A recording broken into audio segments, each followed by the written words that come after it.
Good afternoon, everybody, and thank you so much for being here. My name is Dan Egan. I'm one of the board members for CORD, and I'm the liaison for the CORD Connects program. And really excited to have an amazing group of EM attendings and residents actually here for this session today, called Resilience Through Relationships, the Backbone of Emergency Medicine. And I'm going to turn it over to Dr. Seaman to give us a little intro, and then we'll hear from our panel. Thank you. Good afternoon or good morning, wherever you are in the country or the world right now. I'm right on the cusp of morning and afternoon, which is always a challenge as EM docs, right? I'm Christine Seaman. I'm at University of Illinois College of Medicine in Peoria. I'm joined today by two of my residents and two of my colleagues on the Wellness Committee for CORD. And this is a webinar designed for to be part of the Stop the Stigma EM Month that SAM sponsors. This is one of CORD's contributions to it. We're going to start with a short presentation about loneliness and connections, and then we'll be doing a minor panel where both Emily and Brooke, my two residents, will serve as the moderators, and we would invite the attendees to also participate in responses to the questions. I'm going to turn it over to Drs. Brooke Heibel and Emily Stapleton to do further introductions and do our introduction to the topic.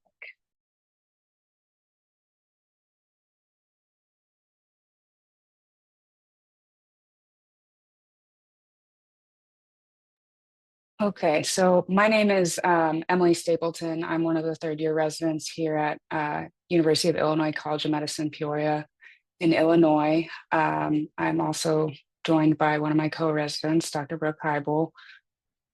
So just to introduce the panelists, we have Dr. Pamela Dine, who is a professor of clinical emergency medicine at the UCLA David Geffen School of Medicine, a former president of CORD, program director and DIO, a certified life, health, and wellness coach, as well as a certified chief wellness officer and director of coaching for the UCLA David Geffen School of Medicine. With over 25 years of experience in GME, faculty development, and organized medicine leadership, her current position as chief physician wellness officer at Olive View UCLA Medical Center allows her to integrate her leadership experience and knowledge of organizational and individual well-being with the human aspect of middle management that is required to create institutional change. She loves to create space for humanizing physicians, and her residents and colleagues will tell you she loves to share pictures of her new grandson and talk about all things Peloton to anyone who will listen. Dr. Sean London is the program director at the University of Connecticut's Emergency Medicine Residency Program and is passionate about making happiness and joy an intrinsic part of medical education. He serves in multiple graduate and undergraduate roles at the university and is a member of CORD Wellness Committee. He enjoys spending time with his dogs, kayaking, photography, and writing outside of work. Dr. Christine Stamen is a visiting clinical associate professor of emergency medicine at University of Illinois College of Medicine, Peoria, where she serves as the director of wellness education and director of faculty development. She arrived in Peoria after following a circuitous route in 2 stops in Chicago, separated by service in the Navy, including 2 combat deployments within the USMC and fellowship training in Boston. Within the world of emergency medicine, outside her clinical duties, she serves as a guest member for the ALEM Faculty Incubator, a mentor for the CORD Mini Fellowship in Wellness Leadership, ACEP Teaching Fellowship, and SAEM RMed Med-Ed, and a member on numerous CORD and SAEM committees, as well as a reviewer of numerous journals. In her non-emergency life, she serves as a role model for what she teaches, taking time to travel, spending time with her friends, families, and dogs, working out, and reading. And I will turn it over to Dr. Brooke Heibel. All right. Hi, everyone. Can everyone hear me okay? All right, great.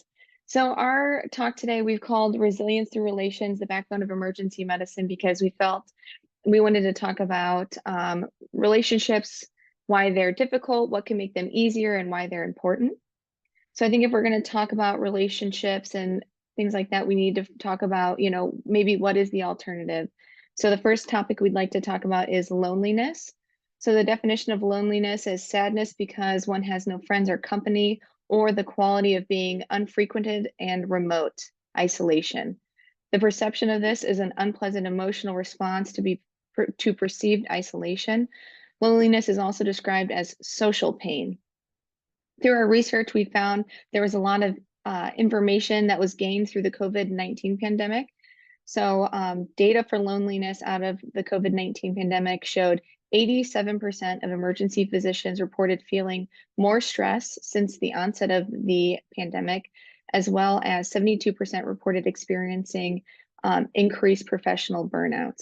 And we're going to talk about all those topics during our talk today and how they kind of all come together for this feeling of isolation and loneliness.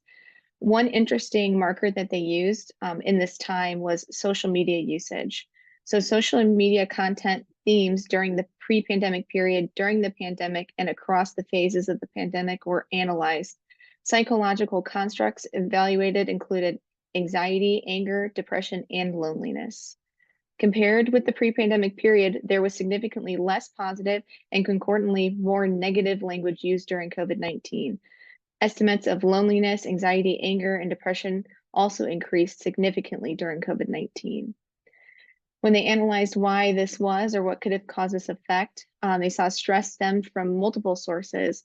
Health and safety of family and friends was 80%, and personal health risk assessed during COVID-19 resulted for 65%. Additional stress factors included job security, lack of PPE, and ability to manage patient loads. They also touched on barriers to self-care and mental health treatment.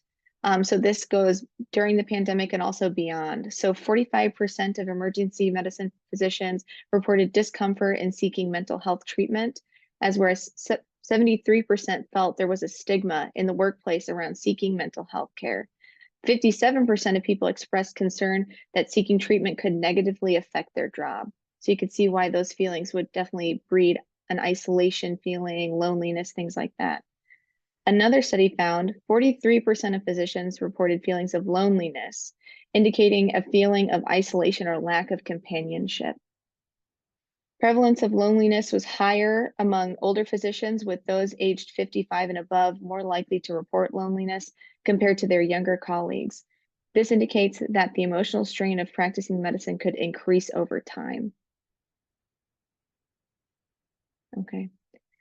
So we talked a little bit of some of the causes, things like stigma for seeking help and lack of resources, but specifically for emergency medicine, we have our own causes and risk factors. So one is scheduling, right? We work irregular hours. We work holiday hours when others are connecting with their friends and family, and we work long shifts. Emotional burden is another aspect that can cause for this feeling of isolation and loneliness. We're exposed to traumatic scenarios that most will never experience. We also are exposed to other people's loneliness. We see elder abuse. We see people who are kind of abandoned by their family and friends, which can also, just experiencing that, increase our feelings of loneliness. Our work is very intense. We have limited downtime. It's physically demanding. And we are always a burden to overstimulation, lights, interruptions, patients always coming in, and we have limited peer support. So we're often working without other EM physicians.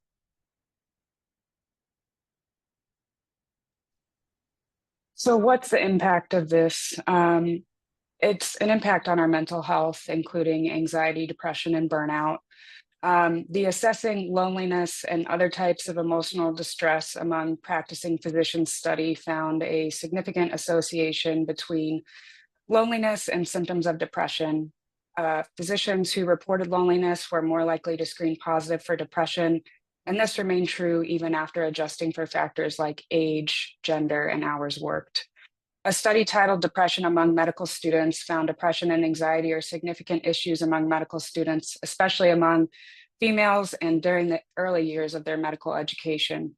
Anxiety rates ranged from 7.7 to 65.5%, depending on the region.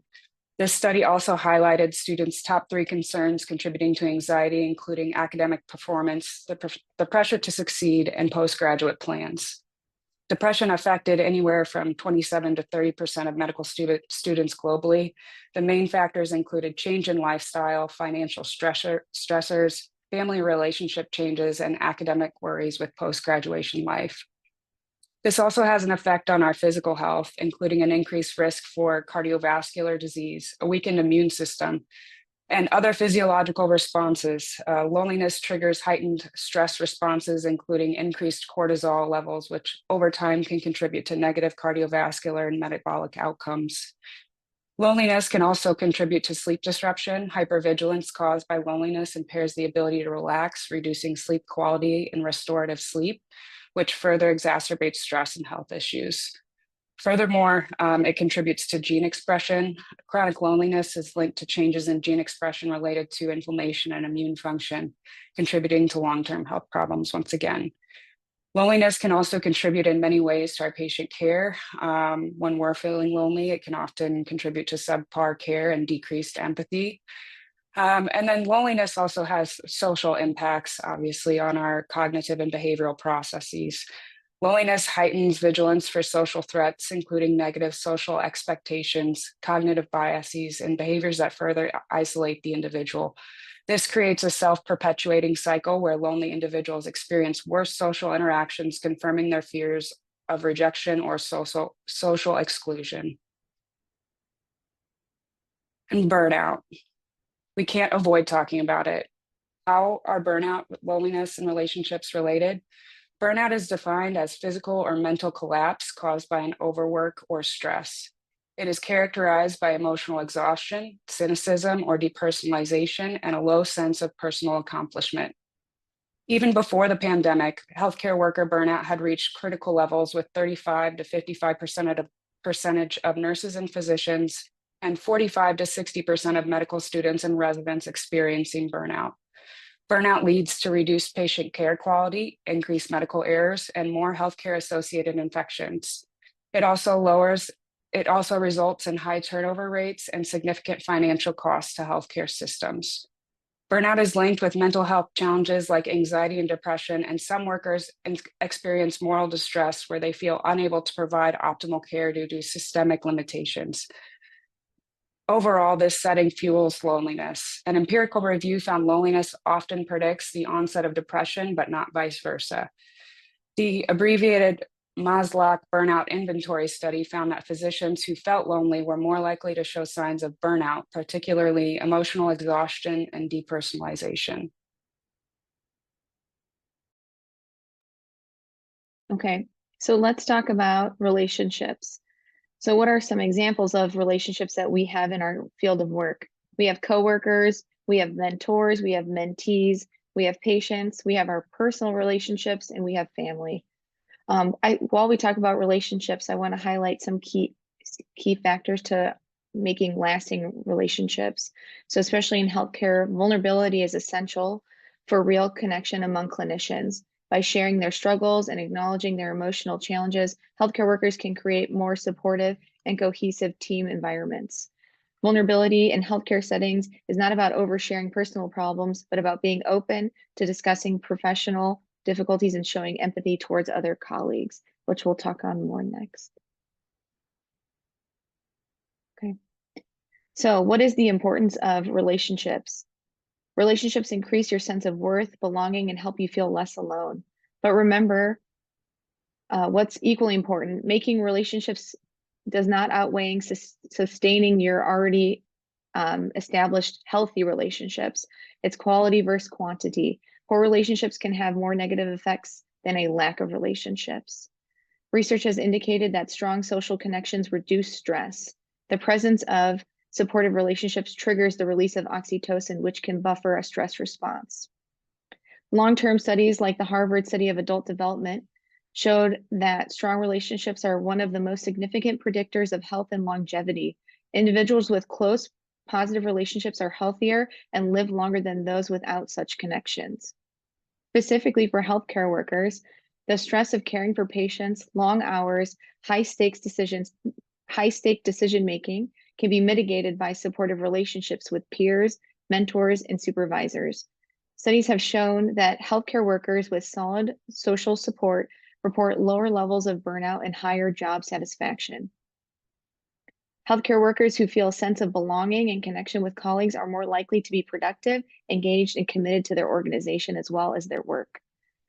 To put an emphasis on the organization themselves, organizations that foster positive relationships see lower turnover rates and higher employee retention and higher inputted outcomes as well. Supportive relationships in the workplace have been shown to reduce absenteeism and improve staff morale. Research in inpatient-centered care indicates that patients with strong relationships with their healthcare providers have better outcomes. This is not always necessarily an easy thing to accomplish in the emergency room because we see people usually for only a short matter of time, but always make a moment to connect with your patients or maybe find something unique about them that helps you build a small relationship with them. The BMJ found that empathetic doctor-patient relationships led to improved recovery rates, better adherence to treatment, and lower rates of medical error. Relationship forming is important in the healthcare setting as well, especially in the emergency department. We rely on interdisciplinary collaboration. Research shows that teams in which members have a strong interpersonal relationship are more effective and allow a leader to be better involved in their patient care. Trust and open communication can reduce the chances of medical errors and ensure better coordination of care for our patients. And then how does this relate between emotional intelligence, relationships, and leadership? Because I think we talked about vulnerability. We should also talk about emotional intelligence. So emotional intelligence is defined as the ability to understand, use, and manage your own emotions as well as the emotions of others. It's also known as an emotional quotient. As physicians in the emergency department, we are naturally leaders. Studies on emotional intelligence suggest that leaders with high EQ build better relationships with their teams, allowing for teams to understand their emotions and others, which fosters better conflict resolution and communication. Leaders, such as physicians, who build strong relationships with their teams create environments where coworkers and collaborators feel valued and supported. This increases the team's performance and fosters a culture of learning and growth. Science shows us that relationships in healthcare are not just a soft skill, but they are deeply rooted in measurable outcomes that affect patients, health teams, and their patients. So some tools for helping with loneliness and burnout. We can start with advocating for others. In Harvard, there is a program called Balance in Life. It was a program established to address the physical, psychological, professional, and social well-being of general residents at Stanford. This is led by a committee of residents that includes representatives from each level. It coordinates social events as well as annual team building resident retreats for residents. Another mainstay of the program is participation in regularly scheduled confidential group sessions for each class, which are facilitated by a trained psychologist with expertise in working in high performance teams. There's another award called the Bring Your Shovel Award. This is an award for a resident who has demonstrated the mindset of, when you're deep in the mud and drowning, I'll bring the shovel. It is a mentality that enables us to function when faced with the overwhelming and the unknown. Our jobs are obviously have significant stress and adrenaline, and we need to be there for our colleagues for support. There are other tools like structured peer support or structured mentorship. There are programs where either residents can work with a younger resident can work with a more senior resident, as well as a resident who chooses a mentor, and they worked on completing their scholarly project of a clinical topic of interest. This resulted in development of strong relationships with mentors and increased teaching opportunities. Furthermore, when we connect with others, there are things called affinity groups, groups with a shared interest or common goal. These can be formal or informal. Examples can include social clubs, fraternities, writing or reading circles, hobby clubs, and groups engaged in political activism. This can be organized in a non-hierarchical hierarchical manner using consensus decision making and are frequently made up of trusted friends. Organization that leads to flexible and decentralized. Other times, affinity groups have a hierarchy to provide management of the group's long-term interests. Other groups can be work groups. These foster a sense of belonging and psychological safety within clinical teams. These have numerous benefits, including improved mental health, reduced risk of burnout, and better patient care. It's important to encourage healthcare organizations to implement these structured peer support programs and to promote a culture where clinicians feel seen, heard, and respected. Group sessions were more successful than individual formats, with a strong focus on community connection, social engagement, and interactive learning. It's also important to diversify relationships, such as a theme called failure friends. Often when we hide failure, it can cause increased feelings of loneliness and isolation. So a failure friend is somebody that is kind, capable of empathy, and someone who understands the context that you are dealing with. And the important point when it comes to failure friends is to discuss how you're feeling in the situation or about a situation. We can't, talk about loneliness and burnout without talking about professional services, including the importance of counseling and mental health services. There are many workshops that people can attend. And then socially, when we do talk about group activities, we have to remember that we need to be active participants. When we engage in activities such as community events, exercises, or mindfulness practices, this contributes much more to our success rather than if we just kind of sit on the side and are a bystander. Wellness, obviously wellness, we talk about wellness all the time, but as we improve our own personal wellness, we can improve and grow our relationships as well to help combat burnout. The most important, obviously, sleep, exercise, nutrition, and taking care of your personal health. It's important to have a life outside of residency and outside of your job, as it's critical to develop other relationships as well. Participating in daily mindfulness and positivity affirmations as well. There are things called dopamine menus. These are a list of activities that can help people feel stimulated by triggering the body's dopamine response. And if you have a go-to list, this decreases the mental effort for actively, having to choose something and have a positive activity. Grounding exercises, there's the 5, 4, 3, 2, 1 model. So this is identify 5 things you can see, 4 things you can touch, 3 things you can hear, 2 things you can smell, and 1 thing you can taste. This helps you ground yourself and kind of take a step back from the moment, just to, kind of reset your thinking.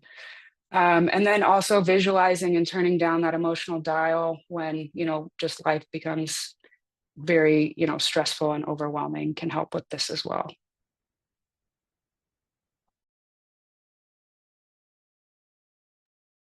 So thank you for listening to our presentation portion and just giving some background on loneliness, relationships, and burnout.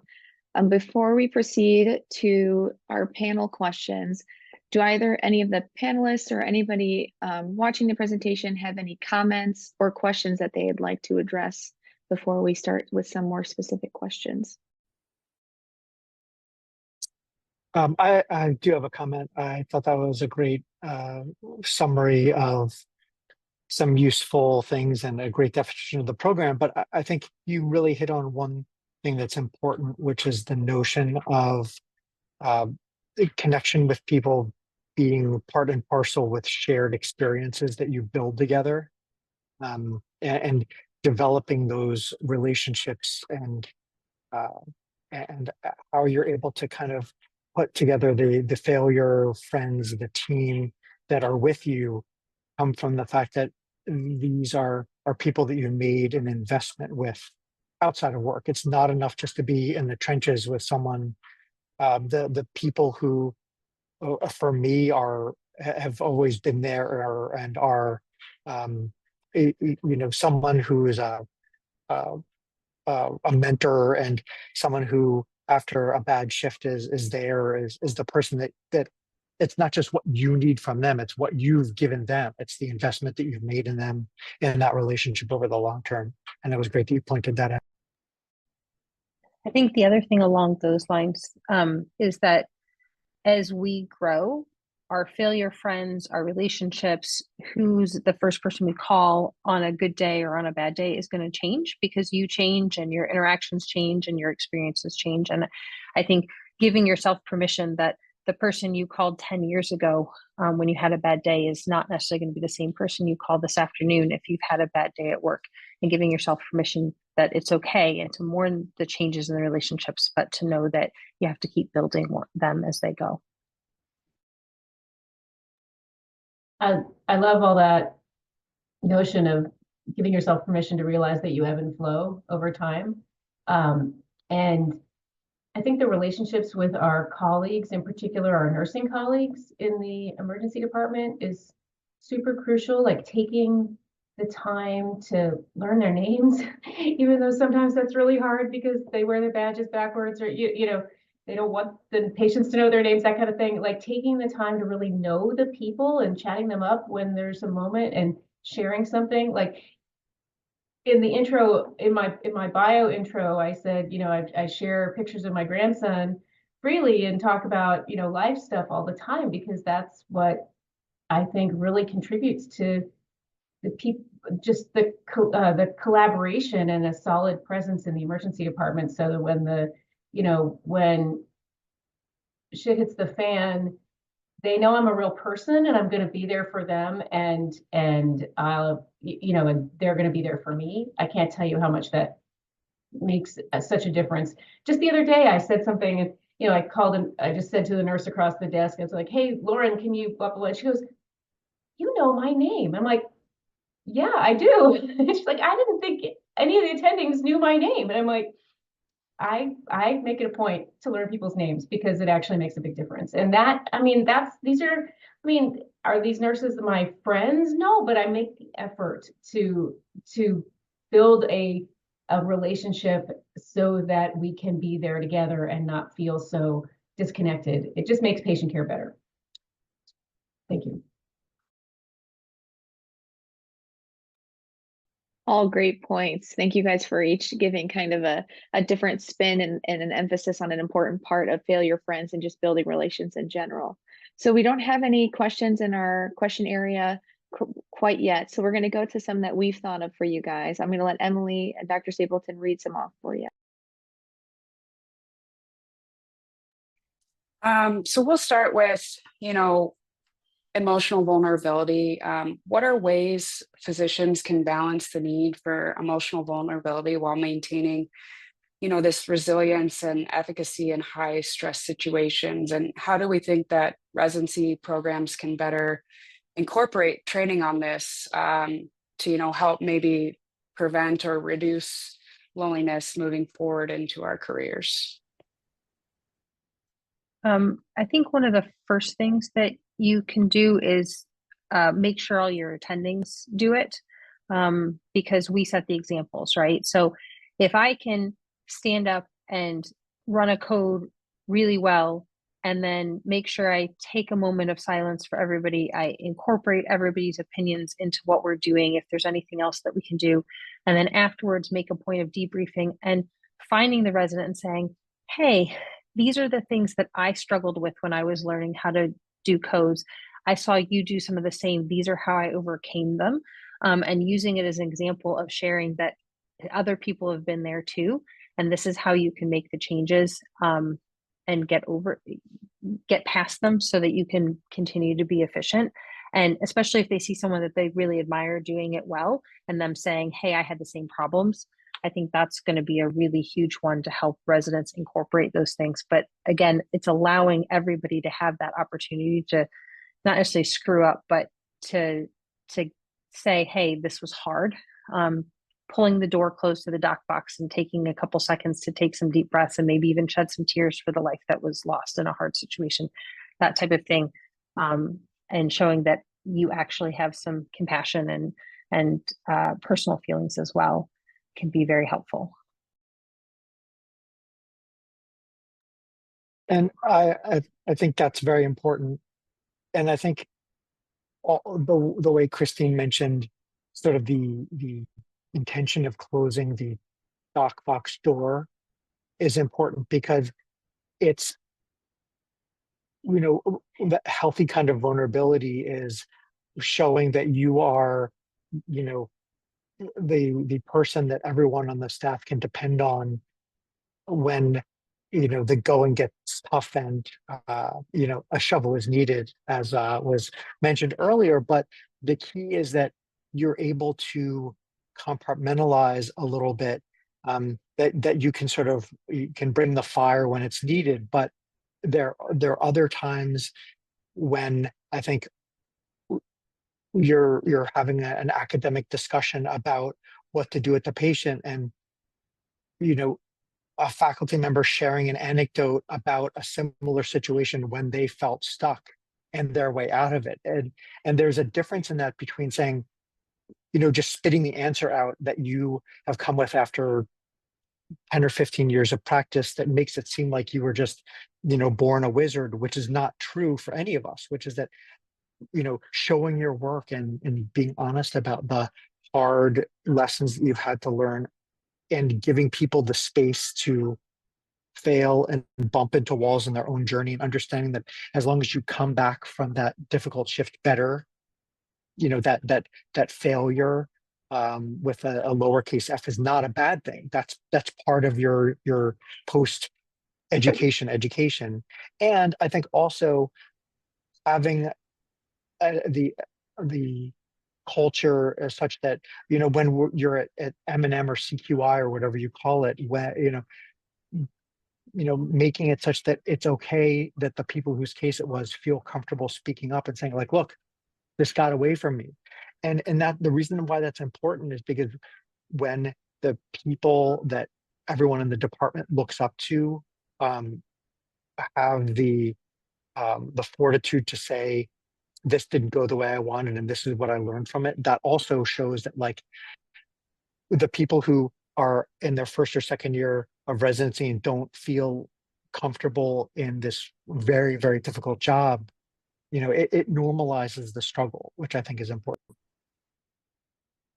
Absolutely normalizing the struggle. My favorite expression, I say it all the time when things aren't going smoothly, is the road to progress is written on the struggle bus. You have to go through it in order to grow and learn. If everything always goes smoothly, you're not trying hard enough, right? Like, if you never fail at an intubation, you just haven't done enough intubations yet, right? If every LP you get the first time, you have not figured out how to troubleshoot yet. It's you have to struggle in order to be successful. And I talk about that all the time, with the residents and students and nurses and everybody else in the situation where that happens. And my second favorite expression is, it's all progress, not perfection. There is no perfect, right? So there's a question in the Q&A or a point that Amanda made about having self-compassion, about the change in relationships. The people that we used to go to for when things aren't going well may not be the same people now, especially if they aren't in medicine. So, like, your best friend from college probably if they're not a physician, may not be able to relate to the struggles that we're having now, and recognizing that that's okay. You can still love and need that person for different aspects of your life, and for support and empathy. You probably need somebody who really understands, so that they can actually have the empathy, and that's okay. You have your classmates, you have your med school, you have your residency classmates, you have your med school classmates, you have your colleagues that you meet at national meetings. Christine and I text each other all the time, and we just met a couple years ago. But that's what makes this career important, is we go through things not at the same time, but also in parallel. Hopefully that emphasizes the point that Amanda was making. Excellent. Yes, and thank you for talking about Amanda's statement in there. We actually have a new question from Jeffrey Carey. I can read it aloud. So we are a startup out of the University of Arizona building and building a specialized platform for resident wellness and performance. What is the biggest challenge that program directors are looking to solve or tool they need to better support their resident physicians' wellness and performance?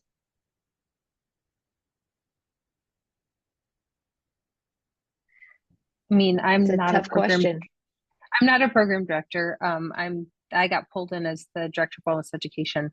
So maybe, to be honest, Brooke and Emily, you would be some of the better people to answer because you were residents currently.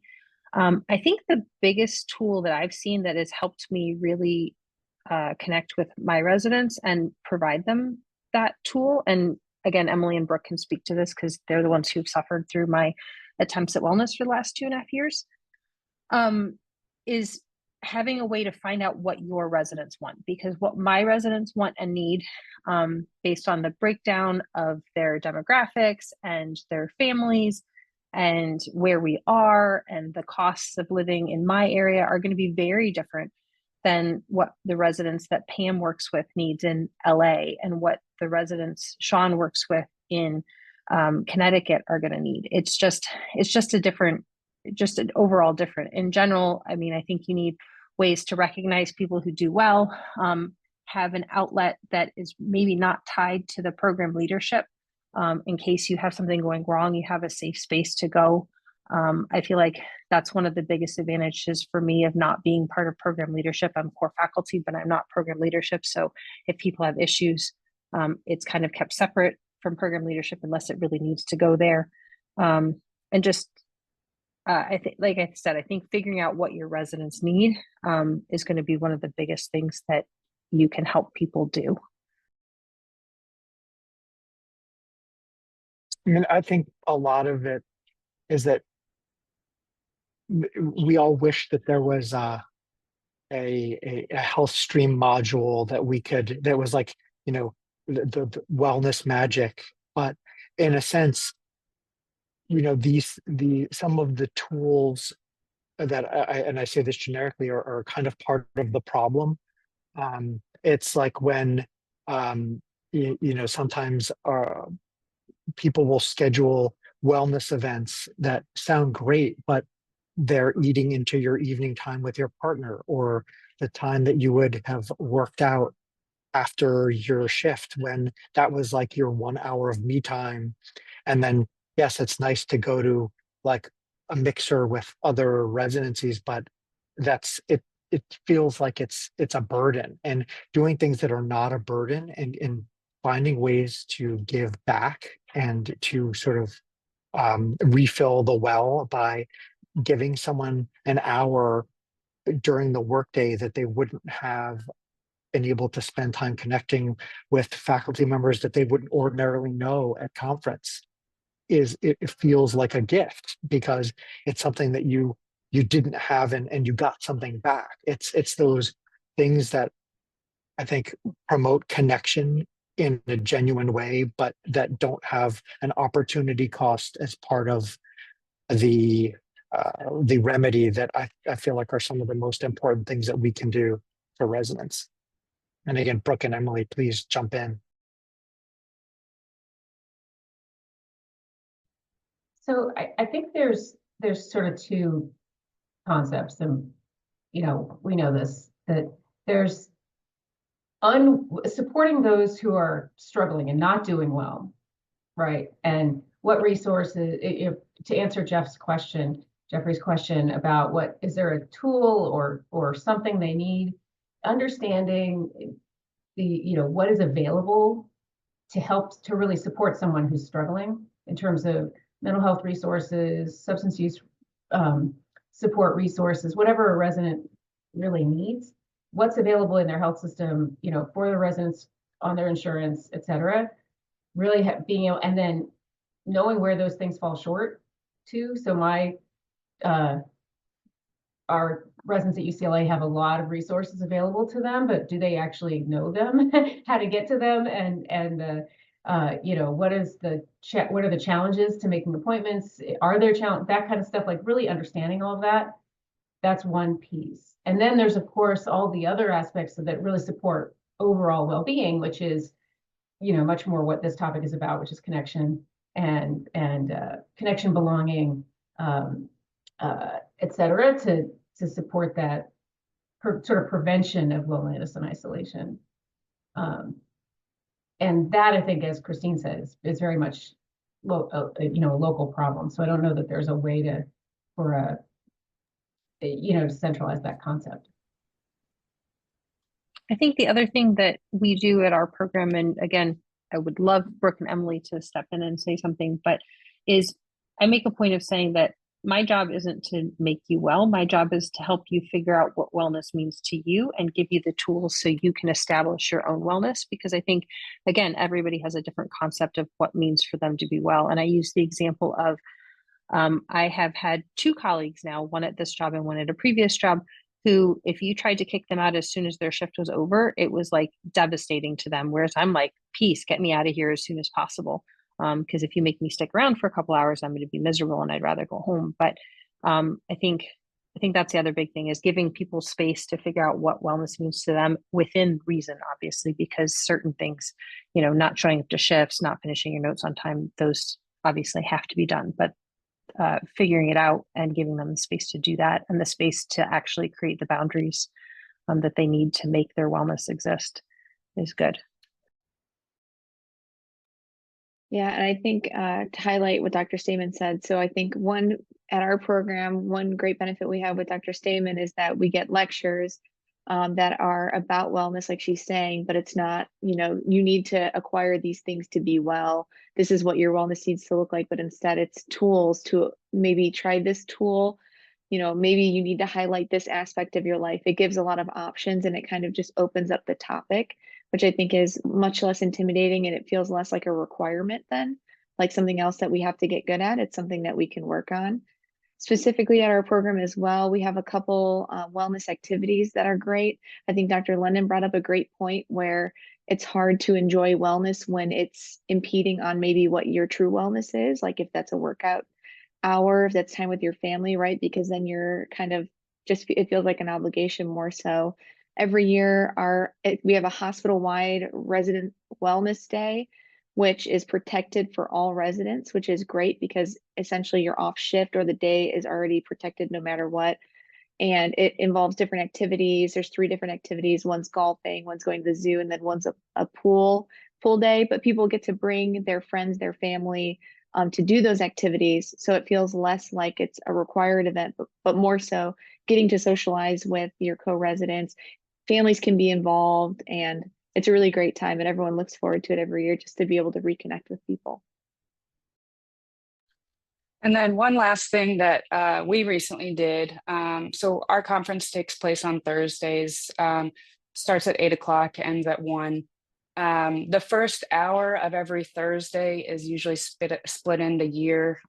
So the first years do some cases together, same with the second years and same with the third years. And most recently, Dr. Stamen and one of our other attendings very nicely took us out for breakfast during our third year dedicated time, which I just thought was a great time to, you know, get to be with my friends and get to have breakfast at the same time. It definitely made my day a little bit brighter that day when we had breakfast, and I would love to do that again.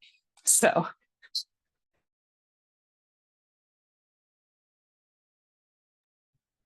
Yes, T-Man, this question.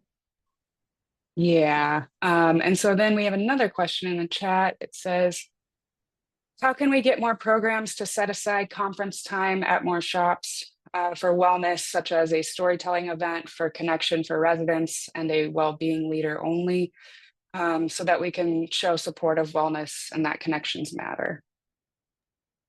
I mean, I think part of it is acknowledging that the things that you do, which feel soft in some ways because you're not getting a lecture on pulmonary embolism, is just as crucial to your success as a physician as the lecture on the hard topics. and you can't have just wellness lectures. There has to be a balance, but I think having the acknowledgement that this has to be part of your education is a key part of that, and you're not wasting time or missing an opportunity, because we all know that the didactics are a part of your education, and they're of course very important, but that's not going to be the sum total of your education, and you have to let go of the notion that the education that you provide on your conference days is only going to be in one mold of learning.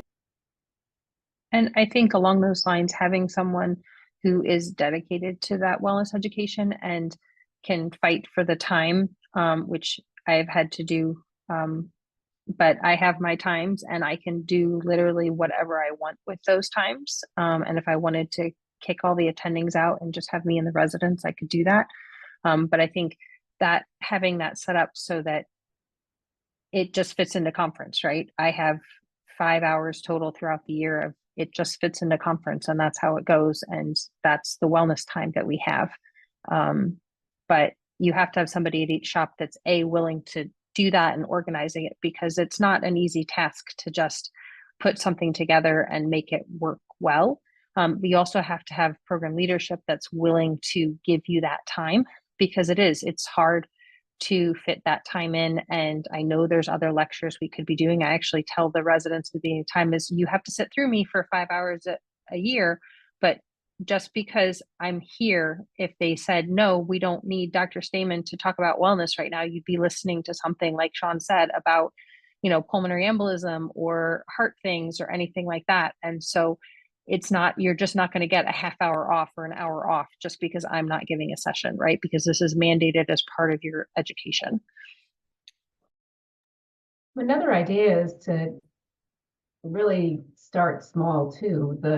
The idea that maybe it has to be a whole hour-long session may not land well, but maybe if it's a day of sim cases, that one of the cases, one of the stations in a sim day is related to connection, and it's a different type of thing. So 20 minutes of a series of 5 20-minute cases or whatever is dedicated to that, or other small group activities. One of the small group activities is dedicated to some kind of storytelling or connection or sharing or just something that's meant to increase connection and belonging. So see what works it really does, like Christine said, it takes having somebody who's dedicated to this and knows what they're talking about and is creative. And then it takes program leadership to find a way to build that in. But I think the actual answer to Amanda's question of how do we get more programs to do this is, I think you need a way to show that the programs that do this are struggling less than the programs that don't do this. Whether that's the people who are applying for their program hear about what's going on and they match higher, they go lower, or they don't go as low on their rank list on who they match, or nationwide wellness or burnout surveys and who's doing better on it. I don't know how to do it, but there has to be some proof of concept. And I don't know that we have a true nationwide proof of concept at this point. The closest I think we would have is something, the HCA residencies, no matter how you feel about them, they have a very solid and very interested wellness person at the head of them who really has dedicated to making efforts to get wellness as part of what they do. And I don't know exactly where the residencies sit when it comes to how well their residents are doing and how well they do after they graduate. But having some sort of outcome data to say, if you do this, your residents do better, they perform better overall, or however, is what it's probably going to take, other than shy of mandating ACGME, getting more specific and saying, not you just have to talk about burnout and sleep, but you actually have to spend time in conference or something like that. And you can do it different ways. There's another program that their version of wellness is they do what most people do for Journal Club during conference, and then they take their journal club time, and it's actually their wellness and resiliency time. So once a month, instead of having true journal, they do like I said, they do their journal club during their conference hours, and then their journal club time, what everybody else would use for going over general articles, is their wellness and resiliency time. I think it also is going to take a shift in how we look at burnout, in the sense that it's easier to just sort of say, well, what happens, and then when someone gets burned out, we're going to fix them. But the whatever version of the ounce of prevention is worth a pound of cure maxim that you subscribe to, this is the key example. It's like, once your residents are unhappy and feel that they're not being taken care of, it takes 2 resident cycles to overcome that. And it's about maintaining these connections and maintaining a helpful work environment, rather than saying, okay, Joe's gone off the rails, now we got to fix him, because that doesn't work, and it's not good for patients. It's not good for for anybody.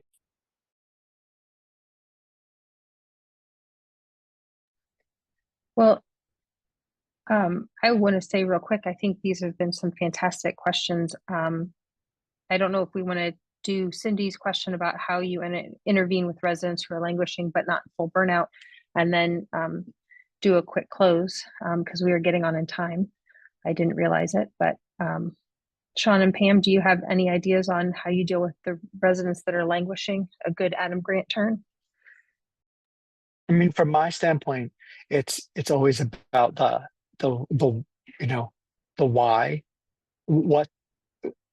what's happening in their world that is leading to difficulty, and it nobody at this stage in their life is here because they don't want to do a good job. It's what are the barriers that come up? What does life throw at them?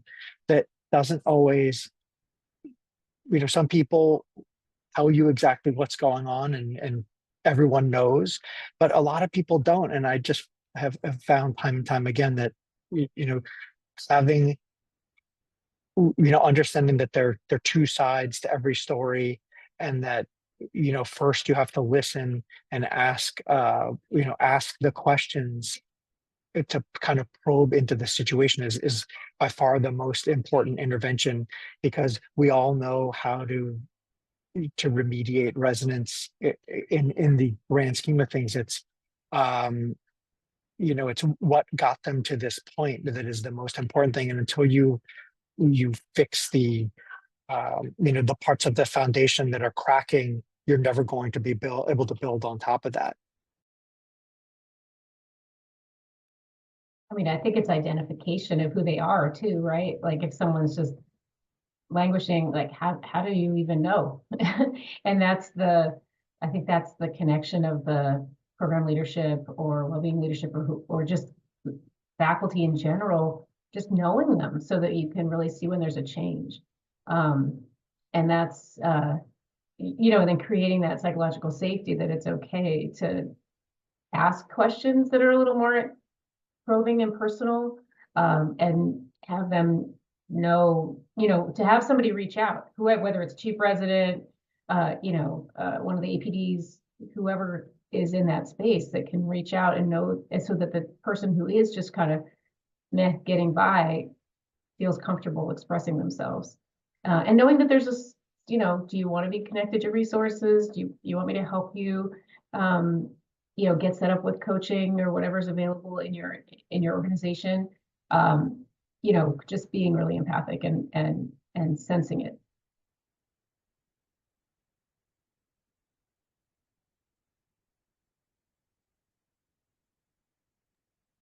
Great, thank you. Dr. Saban, did you have any thoughts on the question? I think one of the biggest things is what Pam just mentioned, having somebody that can reach out. I think more importantly, having someone who has a relationship with that person ahead of time. The data says that you should have a therapist before you actually need them. You have somebody who can reach out to you within the program before you need them to. So all of our residents have core faculty advisors that signed. You have your chief residents. You have people who can reach out when you see somebody sort of struggling, and you make sure you get that information to the person who has that relationship. Because if you don't have a relationship with them and you're like cold call, hey, how are you doing? I think you're struggling. You're probably going to get a very different answer than someone who has a relationship with that person ahead of time. All great points. I'd like to thank our panelists, Dr. Dine, Dr. London, and Dr. Stamen. And thank you for everyone who was attending and listening in now and possibly in the future on the recording. I think this was a great topic to cover. I feel I learned a lot about loneliness and the importance of relationships. So hopefully today you'll leave with some tools and also just with the resounding importance of relationships for your mental well-being, your patient care, and those around you.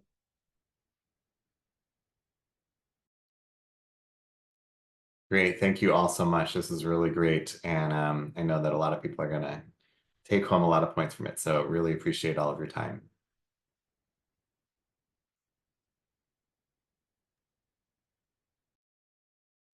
Have Bye, a great everybody. weekend.